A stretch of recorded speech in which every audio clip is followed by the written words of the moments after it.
स्वागत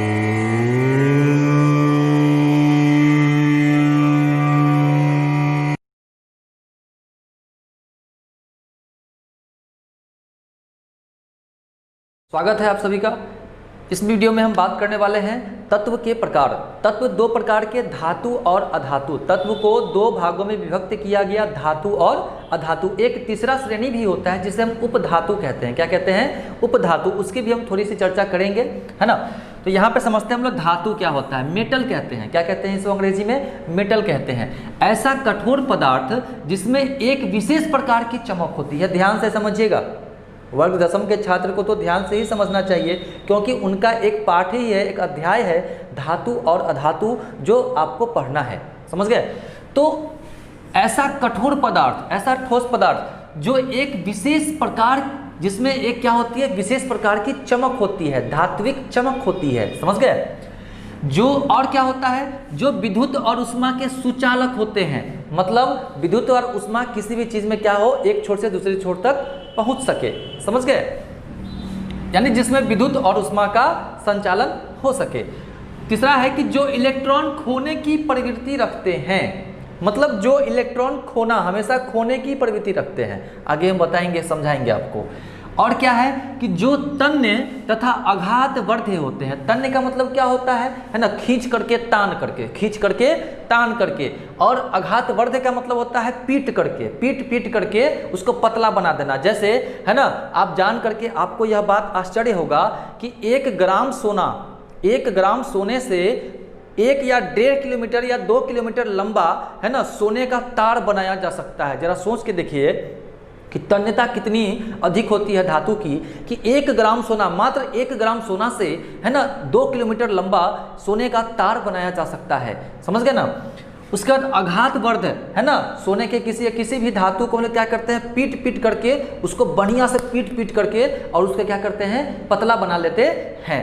उसके बाद उसी को हम क्या कहते हैं, धातु कहते हैं। तो फिर से समझिए, धातु क्या होता है, जिसमें विशेष प्रकार की चमक होती है, जो विद्युत और उष्मा के क्या होते हैं, सुचालक होते हैं, जो इलेक्ट्रॉन खोने की प्रवृत्ति रखते हैं, और जो तन्य तथा आघात वर्ध्य होते हैं। तन्य समझ गए, खींच करके, आघात वर्ध्य समझ गए, पीट करके। समझ गए? जैसे सोडियम, पोटेशियम, एल्यूमिनियम, सोना यानी गोल्ड, लोहा, है ना, ये सभी क्या है, आपके धातु के श्रेणी में आते हैं। समझ गए?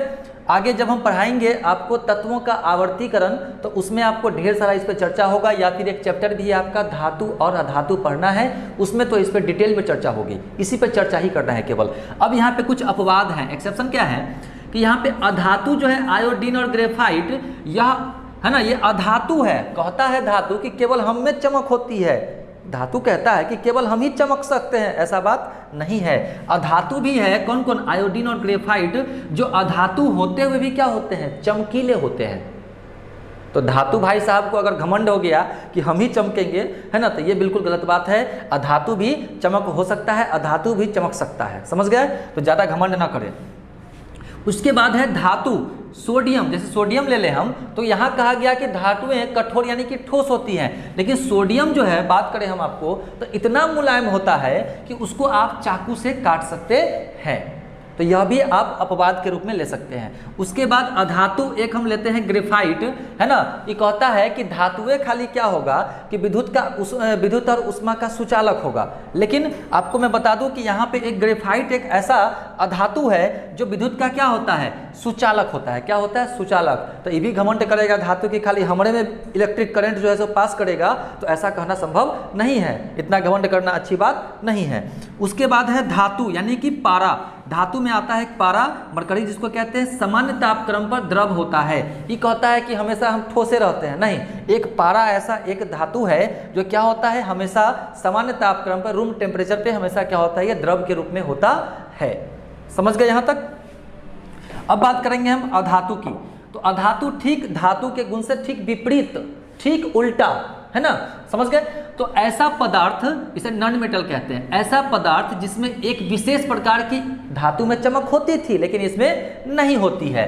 जो विद्युत और उष्मा के क्या होते हैं, कुचालक होते हैं। मतलब विद्युत और उष्मा जो है किसी भी धातु के एक छोर से दूसरे छोर तक नहीं पहुंच सकते हैं, समझ गए, जिनका उसमें संचालन नहीं हो सकता है। तीसरा है कि जो इलेक्ट्रॉन प्राप्त करने की, वो था खोने की, यहाँ है प्राप्त करने की प्रवृत्ति रखते हैं। जो तन्य तथा आघातवर्ध नहीं होते हैं, धातु तन्य आघातवर्ध होते थे, ये नहीं होते हैं, इसी को हम क्या कहते हैं, अधातु कहते हैं। तो सिंपल, अगर धातु को आप जान गए तो अधातु सीधा उल्टे कर दीजिए, उल्टा करके आप समझ जाइए कि वही क्या है, अधातु है। तो धातु का ठीक विपरीत क्या होता है, अधातु होता है। समझ गए यहाँ तक। अब नोट में आते हैं, अधातु ठोस या गैसीय अवस्था में होती है।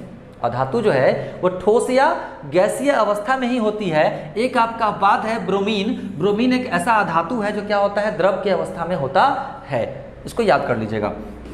अब अधातु की श्रेणी में कौन कौन, carbon, sulphur, iodine, hydrogen, oxygen, ये सभी क्या है, अधातु है। क्या है, अधातु है, ठीक है।